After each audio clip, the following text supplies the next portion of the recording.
appreciate you taking the time today. Of course, anytime. We had a chance to sit earlier with a murderer's row around here on heart failure-ish. Now we're talking about structural heart and Absolutely. Tioga in particular. Yes.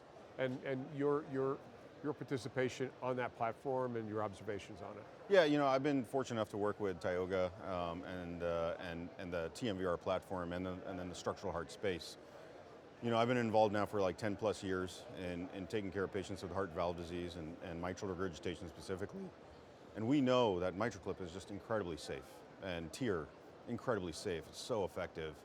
And safety ultimately led to effectiveness, but there's still gaps. There's a lot of gaps, and sometimes we don't eliminate mitral regurgitation. Sometimes it comes back. We had a 1-hour session today just talking about recurrence. And so now it's starting to come in the forefront more and more. We're trying to target patients with they're a little bit younger. And so, elimination is important and prevention of recurrence is important. So that's where TMVR has a role. So I've been fortunate enough to work with Tioga and help developing their system, which is, again, a two-step procedure to insert a dock, insert a valve, and then eliminate mitral regurgitation. And the team has done a phenomenal job developing the current system as it is. Yeah. And you bring up an interesting point that we shouldn't let just go by. Mitral valve is now being addressed in a much younger cohort of patients that we need some capability of downrange is what are our alternatives. Right. MitraClip's a little bit of a one-way street right now as well, too. Yeah, it is. I think in a few cases across the country, people talk about lacerations and removals. That's not scalable. That is really not reproducible. In 99% of the cases, MitraClip really does burn a bridge for additional percutaneous therapies, especially in smaller valve areas, more hostile anatomy. And so I think that's a problem long term. Again, if in a patient who you can predict, which again, even in the best of minds, it's very challenging to do. If you can predict that you can reduce it to 1+ or less without causing a gradient, that should be the primary choice. But half the time I can't predict. Half the time I get in there, I put a clip on, and mitral regurgitation does reduce, but now I got a gradient. And so it can be challenging. And the promise of TMVR is you don't have to worry about that. The promise of Tioga is you can go in, you can eliminate the mitral regurgitation and still have a very large valve area.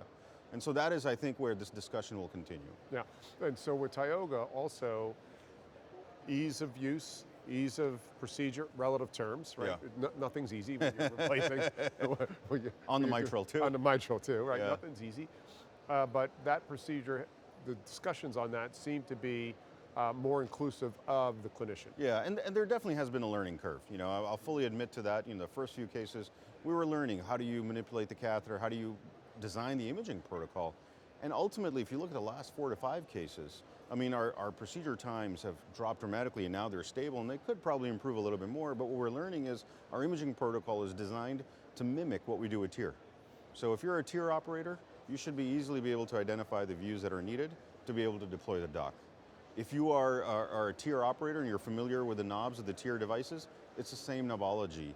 And to the point where the engineers have done a phenomenal job where in many cases, as we get even more experience, just a little further along, I think this could be a one-person procedure. Wow. And that again, I think as we look towards scalability and reproducibility, I think that's going to be an important step. And how about patient inclusion in the use of the Tioga platform? Is it more inclusive? Is it at where the standard is right now? I think it's, again, we'll have to learn, right? Yeah. The proof is always in the data. And so with a relatively smaller sample size, what we're learning is that the device and the way it docks, again, it kind of captures the cords and captures the anterior leaflet away from the LVOT. So really the risk of LVOT certainly is not zero, but it's nowhere near as high as 80–90% as some of the other devices have shown. So, and again, still a lot more work to be done on that. It's inclusive from that standpoint. In addition to that, if you look at the annular dimension, that's a big cause of screen failures for a lot of TMVR platforms.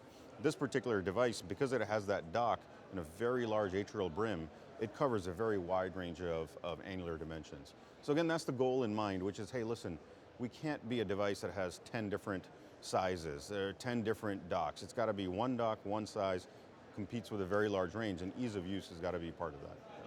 And then finally, as we think about where the industry is going, as we walk the floor today, imaging, precision imaging, real-time imaging, as like a LASA platform as an example, how will that impact the TMVR market, and maybe even how does that then hit Tioga?